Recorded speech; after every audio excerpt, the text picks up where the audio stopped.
Hey guys, today video is important for those who does data entry work in Microsoft Excel.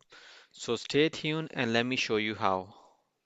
So for example, you are being assigned a data entry work that include four columns. One is employee name, second one is ID, third one is designation, and fourth one is the location of office. So if I just make it bigger this column and here on the top I will just merge all these cell and write the company name, for example ABC Limited. So what I will do, I will select all those headings and then I will press Alt D O. Keep holding Alt button and then press DO, press OK.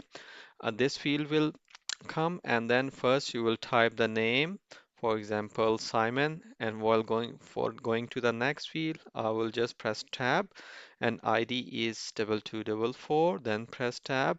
The designation is auditor and press tab. Location is, for example, is in Oldham, and now if I press enter, it will go to the new row and I will keep typing all the data I want to enter.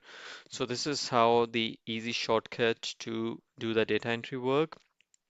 If you don't want to use shortcut, so what I will do, I will just press right click anywhere here, customize the ribbon.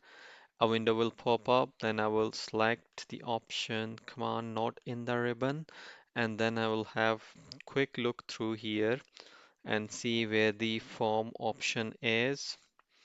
Look carefully. So this is the form. Select this one and press add. So it will be added in one of those ribbons, and then you can select the headings and apply that form option, and it will do the same work which I just showed you before.